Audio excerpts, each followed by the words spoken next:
Hey guys, it's Hey Dude. I just wanted to come on here and talk about maybe different iterations of Spider-Man or something over the years that I've seen. I guess just more than Tobey Maguire and Andrew Garfield. Um, and I guess I was kind of dawning on this, to be honest, because I guess there's an argument about who is the best Spider-Man, who has the best story, and I'm like, okay. I'm like, again, this has been like an age-old argument since you know, well, Andrew Garfield and Tobey Maguire and their series like a while ago. And well, personally, there's been many versions of Spider-Man since like the 1960s and shit. And it's just like, again, there's like way, or so many to keep up with. Um, and I'm just gonna say this right now: the Amazing Spider-Man movies, I think, were, in my opinion, some of the best Spider-Man movies. And I know people are gonna probably maybe disagree with me, but I think they were really great. Like, I'm not gonna say they were amazing, no pun intended, but I thought they were great.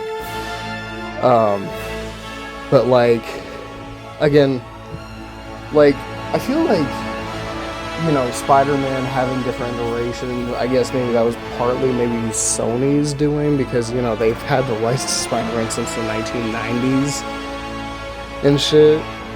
And it's like just from evolution or evolution, it's like since 1962 all the way to 2019 alone, that was like so many versions of Spider-Man. Honestly, and it's just like, personally, my favorites were, the symbols were, Tobey Maguire, maybe Andrew Garfield mostly, but Tobey Maguire, I mean, honestly, that was like the movies I literally grew up watching of Spider-Man. I even remember when I was like 7 years old going to theater, literally seeing Spider-Man 3. Like, I mean, maybe it's a dumb reason to defend Spider-Man 3, but, honestly, like, again, I have a lot of memories watching that movie in theaters. It was, personally, in my opinion, one of the best experiences. Again, I mean, maybe I'll count Deadpool and Wolverine as a good experience of a Marvel movie, but, this will never, I mean, I don't know. Again, I feel like Spider-Man 3 probably, really top Deadpool Wolverine. Because, again, Spider-Man 3 was my first iteration of Sandman ever. Because, before that, I don't even think I even seen any version of Sandman, even Venom. Which, again, why does Venom in that movie sound like a fucking, screeching pterodactyl or some shit like that? I was, wondering. I'm like, again, I don't know. It's again, maybe it was obviously the decisions of, the people making the movie and shit. I mean, this might sound kind of random. I don't know if you guys ever watched the 90s Spider-Man animated series from way back in the day, but I really do remember this from when I was a kid. I was watching an episode where fucking Spider-Man ends up growing 4 extra limbs or arms. Then he ends up fucking turning into a fucking man spider or something like that. And I was like, I didn't have no idea what the fuck I was watching, because it went from being a Spider-Man, animated Spider-Man episode, to looking like a fucking full-on animated series horror movie or something, just featuring Spider-Man. But honestly, I mean, it says in various Spider-Man storylines, notably in the 90s animated series, Spider-Man undergoes a terrifying transformation into a monstrous spider-like creature known as Man-Spider. I was like, what the fuck? But in another show, I do remember, I swear I seen, in one of the DVD cases of Spider-Man 2 I used to watch when I was a kid, was called Spider-Man: The New Animated Series from 2003. Now, that show, I have actually watched, but I didn't really watch it until many years later.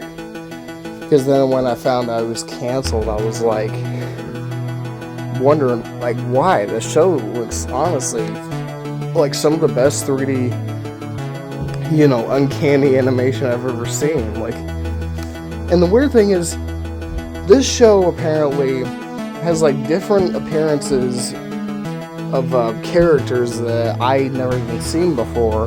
Like, Harry Osborn has blonde hair. I'm like, again, see, what doesn't make sense to me is, like, apparently this show was literally based off of the Ultimate comics by, I guess, Brian Michael Bendis or something, from what I heard. But apparently it was, like, supposed to literally take place after Spider-Man 1. Like, literally taking place in the same universe. But apparently they got Neil Patrick Harris voicing Spider-Man, yet it looks not like, again, I guess it's supposed to, the suit's supposed to resemble a little bit of the Ultimate suit while resembling the Tobey Maguire suit. I'm like, I can see that with the logo. I'm like, what? Okay, like, maybe that makes sense, but again, the eyes are different. Not to mention, it's like, everything else in the continuity in the Spider-Man Raimi-verse does not, coincide with everything else in the, the new animated series universe. Because Spider-Man 2, I don't know if you ever seen that movie, Kirk Connors is alive, but in that show he dies. Well, spoiler if you guys never seen that show. And I'm like, wait, he's alive in that movie, but then in the show he's dead. The lizard or something. And I'm like thinking, Sony must have, like, again, because this show was on MTV, I'm like thinking, was Sony just doing what they wanted with their movies instead of just doing exactly what MTV was doing with this show? Or what Sony was doing with MTV, I guess? I don't know. Another show I do remember, watching a little bit on YouTube or something, and yeah, I did watch the show on YouTube a little bit before, streaming was, becoming more of a thing, with Spectacular Spider-Man and the animated series. Now, this show, honestly, if you haven't watched it, you guys should probably watch it. Josh Keaton is an amazing Peter Parker. Like, the way that they literally portrayed the black suit in the show, like, again, it was, in my opinion, it was almost just as good as the black symbiote shit in, Marvel Insomniac Spider-Man 2, or even better than what they did in Spider-Man 3. Even their version of Venom was, like, just top-notch. Like, I like Tony Todd and all, even Tom Hardy, but this version of Venom was, like, again, that's how I literally, again, that's like literally my first iteration of we are Venom, or we're Venom. But again, I guess that's it today for me talking about different iterations of Spider-Man that I grew up watching. But I don't know, I might maybe do a part 2 or 3 to this, maybe. I mean, if I decide to. So I guess maybe leave a comment down below if you guys want to. Subscribe, share. I'll see you guys later. Peace out.